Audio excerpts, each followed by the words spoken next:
Namoki's just released a brand new model in doing a customized build, and the difference between what they've just released and what they've released in the past is this time they're giving us a Mega Quartz option, and there's 3 different dials that we could choose from, mixing and matching the hands and case finishing. So the first step is installing the dial, but because you have a quartz movement, you have to install the battery and do an AC reset. That's necessary to reset the movement after you put in the power supply because it's a quartz movement.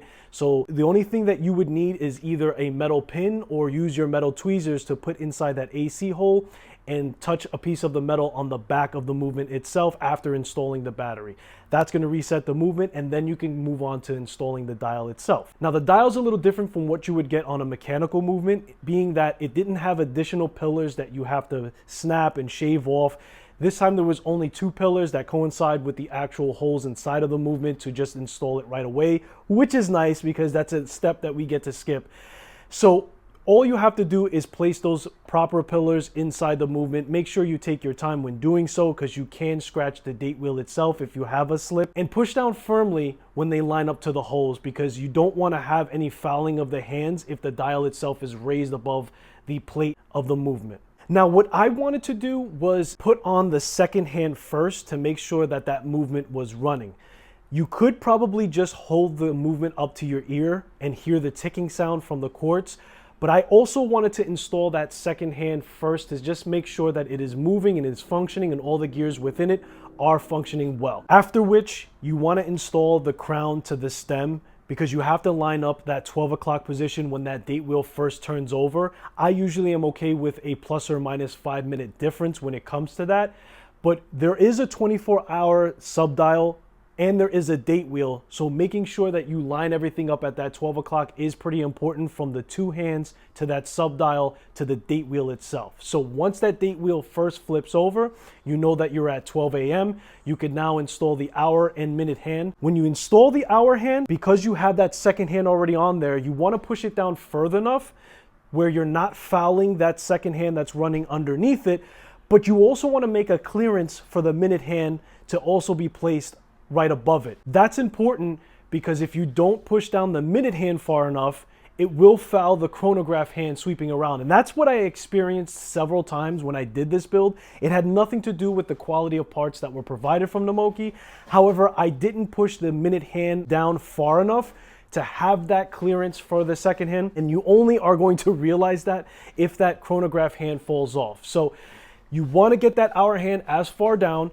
You want to get the minute hand as far down on top of that without it fouling the hour hand, and then you're ready to install the chronograph hand. Now, when you install the chronograph, it has to be at the 12 o'clock perfectly as well, because that's going to be the starting position, and that's going to be the case for the 24-hour tracker to follow that, and also the running minutes hand. So that's what makes it pretty challenging when making this build, because you have all those additional hands. The subdial hands are much smaller than what I'm normally used to using.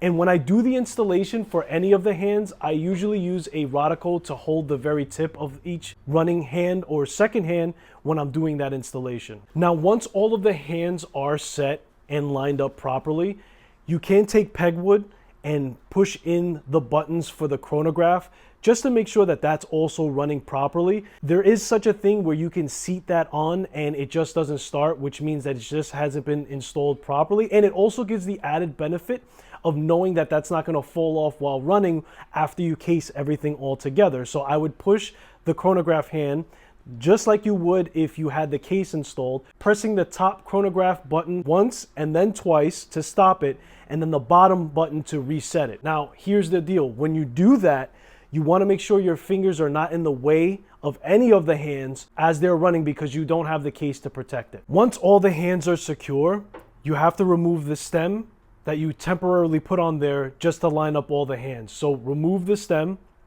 case the movement. Now, before actually putting the movement into the case, it's very important that you place the plastic movement holder around the movement, because this is what's going to interact with the chronograph pushers on the outside all the way down into the movement. And you know you have it right side up when you have that movement holder with the holes facing the bottom, because there's little holes and tabs where you're able to lift that up if you ever needed to take that movement out of the case altogether. So place that movement inside that movement holder, and then you want to case the movement. Now, just before casing the movement itself, make sure and spot check your dial once more. I've had so many times where I've cleaned the dial prior and I did something in between, and just before casing the actual movement itself, there was a lint or a dust particle that got on the dial, and then it's a straggler, and then it's an eyesore. And as a watch enthusiast, and I know if you're watching this, you're one too, you're gonna know it's there even though nobody else would probably even notice it. So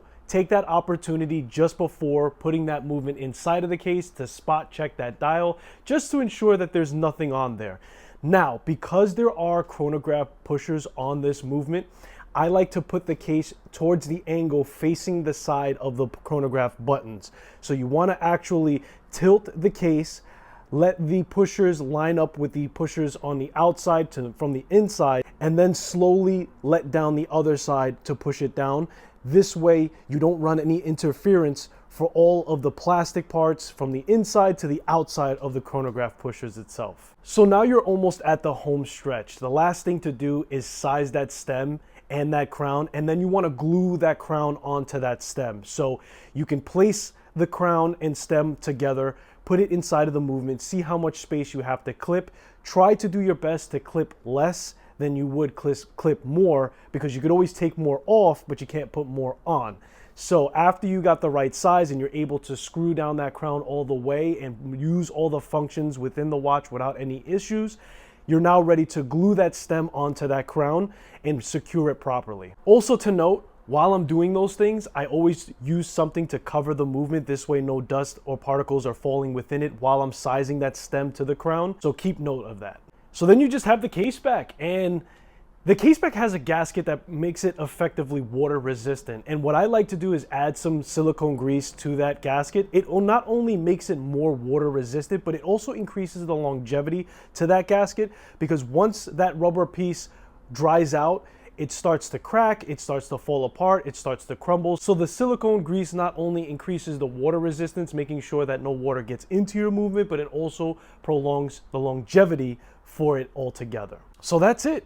Screw down that case back, turn that watch over, make sure everything is lined up at the 12 o'clock for the movement itself to all the hands. Make sure you didn't get any specks on the dial itself. Push the pushers on the chronograph to make sure everything is functioning well. You now have yourself a fantastic watch. So what are some of my thoughts about the build overall? I've actually been wearing the watch on wrist for several weeks now, fully enjoying it. One thing that I do want you guys to note is it is an 18mm lug width on this watch, and it didn't come with a strap, and I don't think Namoki has anything in an 18mm wide strap version to put onto the watch. So you want to come prepared if you are ordering this watch. I happen to have a Speidel wristband for this watch, and I absolutely love this thing, and it's all polished, and that's what I chose to lean into, that vintage vibe that this watch gives. And that's what I want to speak to. This is the overall feel that the watch is producing for me. I do feel that with the dimensions and the way that it's built, I actually got the full polishing of the case version, and at first I was a little hesitant about receiving something that's all fully polished, but to be honest with you, overall, I actually really enjoy that part about the watch. And I actually took the risk of putting blued hands against those subdials. Now, you could only notice that in the light because most of the dial that I have is black, but I felt like that would be a little Easter egg for when you get the right light source onto the watch to notice it. And that's the fun part about building a watch from scratch and being able to choose the parts that you want to put together for it. I think that they have fantastic options for different dials and different hands that you can put on there. And I also noticed with the hands, they have some lume on there, but they are generally pretty weak. This wears and feels more like a dress watch overall, with the dimensions leaning more towards a vintage vibe altogether. And I absolutely love that. I love how they composed all of the parts for this watch altogether. But I'm interested to see what you guys think about the build altogether. Are you interested in building a Mega Quartz movement? Is that something that you would want to tackle? Let me know in the comments below. I'll leave a link in the description if you guys are interested in trying this build out for yourself. I appreciate you guys for spending your most valuable asset, which is time, and I'll hopefully see you in the next one.